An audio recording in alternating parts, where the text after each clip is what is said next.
You've worked hard. You've set goals, read the books, watched the financial gurus, made the spreadsheets, and yet something still feels stuck. It's not just the bills piling up or the goals that keep slipping away. It's deeper. Like no matter how hard you push, something keeps pulling you back. And here's the uncomfortable truth. It might not be your effort that's failing, it might be your environment. You see, your home isn't just a shelter, it's a system of cues. Every object you keep, every corner you ignore, every broken thing you tolerate, these aren't neutral. They shape your mindset.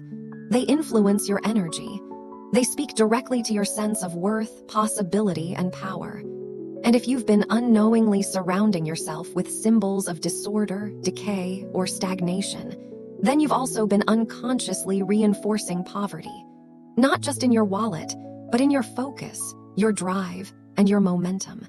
It sounds extreme, but environmental psychology proves it. The spaces we live in directly affect the lives we build. If you've ever walked into a cluttered room and felt heavy, or entered a clean, minimalist space and felt instantly clear, you felt the difference. So let's cut to it. There are 5 specific things in your home right now that may be subtly sabotaging your wealth. Not in a superstitious, magical way, but in a deeply practical, psychological one. Things that block clarity, drain your confidence, or trigger stress every time you pass them. And once you remove them, the shift isn't just external, it's personal. You reclaim space. You restore order. You tell your mind, your body, and your future, I'm no longer tolerating what's broken. I'm making room for what's next. If you're ready to stop asking, what's wrong with me, and start asking, what's around me, this is your moment. Let's begin. Mistake 1. Broken mirrors. A symbol of fragmentation and financial leakage. There's something deeply unsettling about a broken mirror, and not just because of old superstitions. In the fast-moving, high-pressure world we live in, every detail of your space becomes either a mirror of your potential or a reminder of your fragmentation. A cracked mirror may seem harmless, even forgettable. Maybe it's tucked away behind a closet door or leaning slightly against the wall in your hallway. You tell yourself you'll fix it. You tell yourself it doesn't matter. But every time you pass by it, even subconsciously, it sends a message. Things are out of alignment. Things are broken. And perhaps most dangerously, it teaches your brain to normalize the brokenness. You get used to chaos. You adapt to disorder. You stop noticing where you've lost your sharpness. But here's what most people don't realize. Mirrors don't just reflect your appearance. They reflect your internal state. They capture how you see yourself, what you believe you deserve, and how cohesive or fragmented your life feels. A broken mirror becomes a daily cue, a subtle reminder of what's fractured, lost, or unresolved. And if you're trying to build wealth, clarity, or a future with momentum, that kind of message is poison. It leaks energy. It leaks confidence. It leaks money. It's not about luck, it's about psychology. Environmental psychology tells us that our spaces constantly shape our behavior and mood. When we live with visible cracks, we unconsciously accept almost good enough as our standard. We lower the bar. We delay action. We make smaller moves, second-guess ourselves, and lose edge without realizing it. Now imagine the opposite. Imagine walking into a space where every mirror reflects a whole, clean, bright image of you. No fractures, no distortions, just clarity. That kind of space doesn't just feel better, it reconditions your brain. It makes you sharper, more intentional, more aligned. And that shift shows up everywhere, especially in how you approach money, opportunity, and risk. It shows up in the way you present yourself on a Zoom call, negotiate a contract, or take a leap you once hesitated on. Because you've trained your eyes and your mind to expect wholeness, to correct distortion, to honor precision. So if there's a broken mirror in your home, don't ignore it. Don't adapt to it. Don't give it one more day to whisper fragmentation into your life. Remove it, repair it, replace it, not just for aesthetics, but for integrity, for self-respect, for financial alignment. You don't need superstition to take this seriously. You need evidence. You need clarity. And you need to stop tolerating anything, no matter how small, that distorts the way you see yourself and the world.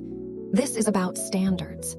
About creating a space that supports who you're becoming, not who you were when things fell apart.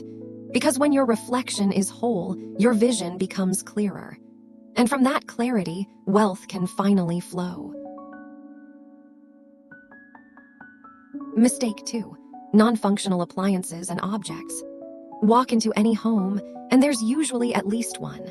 An old lamp that hasn't worked in months. A coffee maker that wheezes but doesn't brew. A printer that flashes a red light you've long since stopped noticing. These objects blend into the background like static. You pass them every day. You think, I'll get to that later. But here's the truth most people miss. Every non-functional object in your home is a micro-message. A silent signal that stagnation is acceptable. That incompletion is normal. That delay, clutter, and dysfunction can coexist with your goals. And those messages don't just sit quietly on a shelf. They echo into your behavior, your momentum, and yes, your finances. Because stagnation is contagious. One broken thing turns into two. A drawer that doesn't close properly becomes just how it is. A burnt-out light bulb becomes a dim room. A faucet that drips becomes background noise. And before you realize it, your space, your sanctuary starts whispering to your subconscious. Nothing moves here. Nothing grows here. Nothing flows here. That's the real danger, not the appliance itself, but the way it teaches your mind to tolerate the stuck. In a culture that celebrates hustle, we often forget how much of our motivation, or lack of it, comes from what we see and feel around us. A home is not just a shelter. It's a mirror of our internal landscape. When that landscape is filled with items that don't work, don't move, or don't serve a purpose, we begin to internalize that same immobility. We hesitate on decisions. We procrastinate on opportunities. We numb ourselves to the friction. Financially, this shows up in subtle but powerful ways. You miss the instinct to follow up on that client. You delay sending that invoice. You hesitate to raise your rates. You settle for okay because the environment around you doesn't demand precision. It doesn't reflect it. So why would you? And let's not ignore the emotional cost. A broken blender in the kitchen can be more than an inconvenience. It can disrupt your morning flow, your health goals, your sense of readiness. An unused treadmill collecting dust isn't just a waste of space. It's a daily reminder of promises you haven't kept to yourself. These aren't just objects, they're anchors. And when your space is full of anchors, forward motion feels heavy. That heaviness becomes your baseline. But what happens when you start clearing them out? Something incredible. Flow returns. Energy rises. Momentum picks up. You start to feel a little more powerful, a little more ready, a little more alert. Not because the objects were magical, but because you stopped normalizing delay. You reclaimed movement. This is not about perfection. It's about alignment. It's about removing the static so your focus becomes sharper and your environment begins to amplify, not dilute, your intentions. Consider this. If your home was a reflection of your next financial chapter, would you want it filled with objects that no longer work? Would you want to welcome opportunity into a space cluttered with delay, dust, and dysfunction? Or would you want that space to say, I'm ready, I move, I rise, I evolve? Start with one item.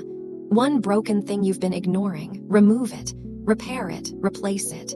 Let that action become a new signal, not just to the universe, but to your own mind. A signal that says, I don't live with stuckness. I don't carry dead weight. I make space for things that work, for things that serve, grow, and move with me. That shift, it's not just about appliances. It's about habits. It's about money. And it's about power. Because once you remove the stuck, you start attracting the flow. And that's when everything begins to change. Mistake 3. Unused or excess furniture, clutter that crowds clarity. You don't notice it at first. That extra chair in the corner, the side table that collects nothing but dust, The bookshelf filled with objects you haven't touched in years. It's just furniture. It came with the move. It fit the space. It might be useful one day.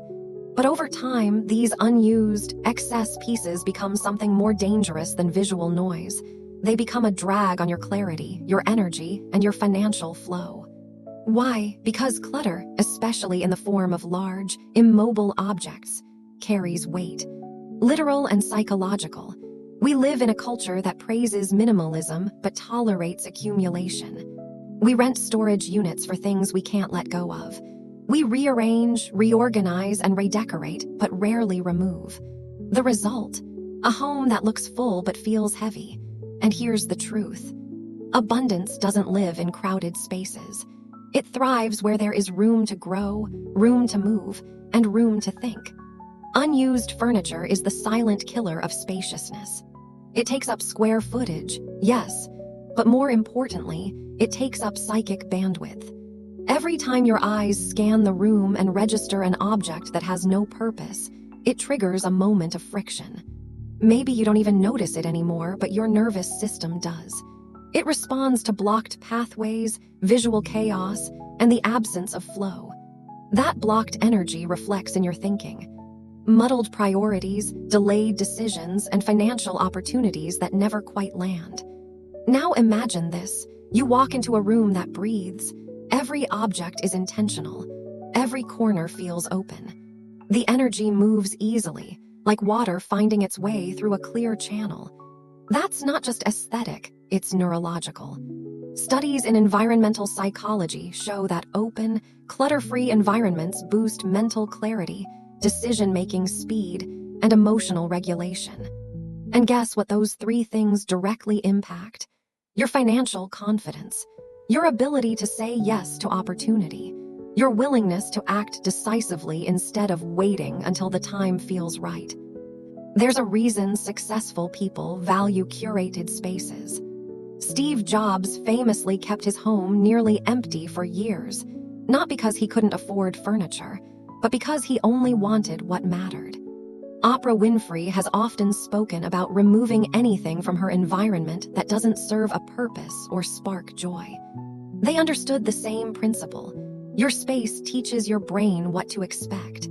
If you live in a space filled with unused things, you teach yourself to hold on, not to trust, to accumulate, not to discern. And when it comes to wealth, discernment is everything. So here's the question. What are you holding on to that no longer supports who you're becoming?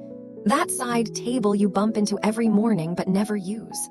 That chair no one sits in, tucked awkwardly behind the couch. That dresser stuffed with things you forgot you owned. These aren't just furniture. They're spatial declarations. And right now they're declaring, this house is full. There's no room for more. But what if you declared something else? What if you cleared that space? Not to create emptiness, but to create invitation. What if that open corner became a meditation nook, a writing spot, a quiet place to reset your mind before big decisions? What if that cleared floor space helped you move more freely, breathe more deeply, think more clearly? Wouldn't your money habits change? Wouldn't your energy rise? This isn't about living in a museum. It's about creating an environment that reflects movement, not inertia. Potential, not nostalgia, and growth, not density. Because when your space opens, so do you. Your mind opens, your energy expands, your ambition gets sharper. And the universe responds, not to what you say you want, but to the room you've made for it. So walk through your home today like someone walking through their future. Ask, does this belong in the life I'm building? If not, let it go. Donate it, sell it, bless it, and move on. Because the space you clear physically becomes the clarity you gain mentally. And in that clarity, money flows faster, ideas land easier, action becomes instinct. And wealth no longer feels out of reach. It feels like the next logical step.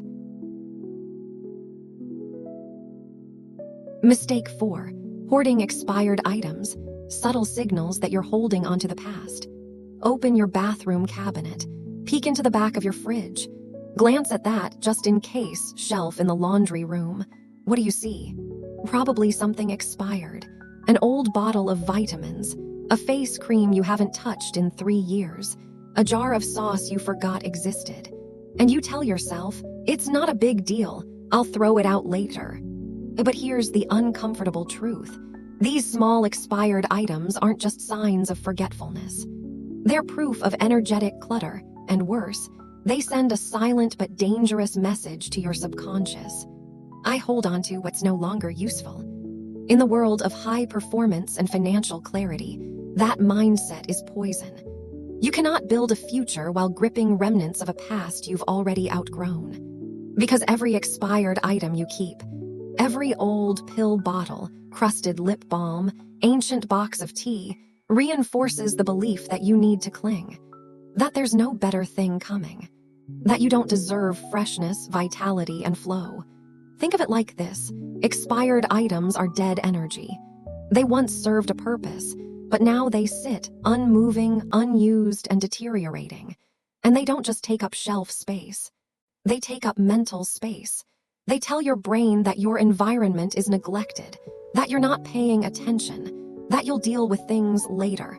And when later becomes never, your surroundings become a shrine to hesitation, not movement. And yes, that affects your finances. A cluttered pantry becomes a cluttered calendar. A neglected medicine drawer becomes a neglected investment plan. It's not magic, it's psychology.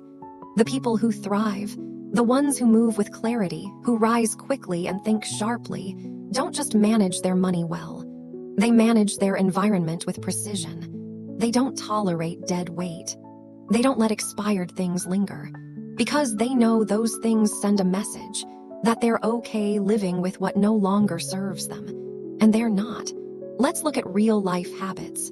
Jeff Bezos, a man who built $1 trillion empire, was obsessed with systems and flow. Every part of Amazon's engine is based on removing friction. So why wouldn't you remove friction from your own space? Why let friction live in your fridge, your drawers, your medicine cabinet? Why let it train your brain to ignore the decay? And don't dismiss this as trivial. When you walk into your kitchen and find it clean, current, fresh, your mind registers possibility. When you open your bathroom drawer and every item is something you use, need, and enjoy, your energy lifts. You feel like someone who is in motion. Someone who doesn't live in the past, but makes space for what's next. There's also a layer of self-worth here. When you tolerate expired things, you unconsciously say, I'm fine with less than fresh. But when you throw away that crusted vitamin bottle or that broken lipstick, you're sending a new signal. I choose quality, I choose now, I choose what works.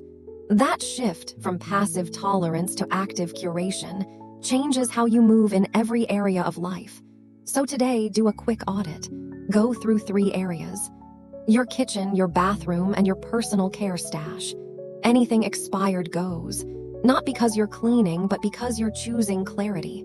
You're telling your brain, this is a space of freshness, of standards, of movement. That simple act of removal becomes a declaration, one that wealth, clarity, and confidence respond to instantly. Because wealth doesn't grow in forgotten corners. It grows in intention, in precision. In spaces where only the useful, the vital, and the forward-moving remain. Clean your shelves like someone who's ready for more, because you are.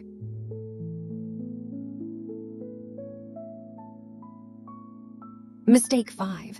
Symbolic decor that reflects lack, struggle, or isolation. You bought it years ago.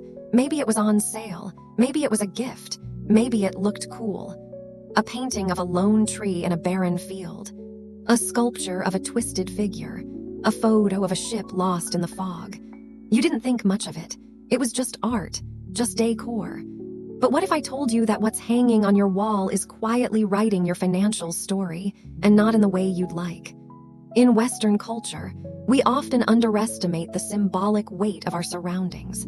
We value aesthetics, trends, and neutral tones, but we forget that every image, every object, every color palette we bring into our space is a message to our subconscious. And when those messages echo lack, struggle, loneliness, or fragmentation, even if ironically or stylishly, We create an emotional undercurrent that reinforces those very things in our lives. Let's break it down. Imagine you walk past a painting of a stormy ocean every day. It's dramatic, moody, and powerful, but it also carries a vibration of chaos, uncertainty, and danger. Over time, your mind doesn't just register the paint and canvas. It registers the story, and the story becomes part of your background emotional state. Now multiply that across your entire home, every wall, every object, every silent narrative. Are you surrounded by messages of power, abundance, movement? Or are you unknowingly immersed in visuals of loneliness, stillness, or decay? Consider this. Successful people design their environments as extensions of their vision. Oprah's home is filled with symbols of warmth, flow, and intention. Richard Branson surrounds himself with art that reflects freedom, creativity, and expansion. These aren't coincidences, they're strategies. Because when you see symbols of life, connection, and prosperity every day, your mind begins to believe, this is who I am. This is what I move toward. Now let's flip that. What if your favorite statement piece is a sculpture of someone carrying a heavy burden? What if your hallway art is a photograph of a cracked road? What if your desk is surrounded by items that tell the story of survival, but never triumph? You may admire the artistry, but the energy? It anchors you in endurance, not elevation, in making do, not moving forward. And here's where the financial connection becomes sharp. When your space tells a story of lack, even subconsciously, you make decisions from a place of scarcity. You hesitate on investments. You underprice your work. You doubt your ideas. Not because of your skills or logic, but because your environment is constantly reminding you. Things are hard. Resources are tight. Stay small. This is why the fifth mistake is so dangerous, because it hides in plain sight. You don't see a problem when you glance at that lonely chair in your bedroom painting. You just see a chair, but your subconscious sees solitude, distance, separation. And if you're trying to build a life filled with wealth, connection, movement, and expansion, that visual contradiction chips away at your momentum. So what do? Start simple. Walk through your space with fresh eyes. Look at every framed image, every figurine, every quote on the wall. Ask, does this reflect the life I want to create? If the answer isn't a full-body yes, consider replacing it. Not with something expensive, but with something intentional. A photo of joyful connection. A landscape full of movement and light. A sculpture that radiates growth. Even abstract art that evokes elevation, clarity, or flow. And remember, this isn't about matching someone else's taste. It's about telling a new story. One where your walls don't just decorate your life, they support it. One where every image reinforces the belief that things are growing, moving, and getting better. Because at the end of the day, wealth isn't just about money. It's about mindset. And your mindset is shaped daily, silently, powerfully by what surrounds you. So if you're serious about change, start with what you see. Edit your space like someone editing their story. Because your home isn't just a place you live. It's a place you program your future. Final. Look around your home right now, not just with your eyes, but with intention. Because everything you've chosen to keep or chosen to ignore is saying something about what you expect from life. A broken mirror isn't just a crack in glass. It's a reflection of what's fragmented within. Non-functional appliances aren't just old machines. They're proof that you've gotten used to things not working and decided that's okay. Expired items, they say, I'll get to it someday, even when someday never comes. And the art on your walls, every color, every shape, every symbol is shaping your reality in ways far deeper than style. But here's the most important part. None of this is about shame. It's about awareness. It's about asking yourself, what am I allowing to linger that no longer reflects who I want to become? Because the objects in your home don't just fill space. They set tone. They anchor energy. They train your brain every single day to expect either movement or stagnation, expansion or shrinkage, wealth, or want. This isn't about throwing everything away or chasing perfection. It's about reclaiming authorship of your space, and by extension, your life. Because the most successful, grounded, and truly wealthy people don't wait for energy to feel right. They create it, they curate it, and they do it not through grand gestures but through 1,000 small decisions: a drawer cleared, a painting replaced, a cabinet reset, not because they're obsessed with tidiness, but because they understand something most people miss. The environment you live in becomes the environment you think in. And the environment you think in becomes the decisions you make. So if you want different results, create different surroundings. You don't need to renovate your whole life overnight. Start with a mirror, a shelf, a symbol. Let your space begin to speak a new language, one of clarity, worth, intention, and movement. Because the truth is, the fastest way to change your finances isn't just another hustle. It's not another affirmation. It's removing everything that quietly teaches you to expect less. When you do that, what's left is space for wealth, space for flow, space for a future that fits who you're finally ready to be. Let your home become your ally, not your anchor. And remember, the moment you stop tolerating what drains you is the moment everything begins to shift.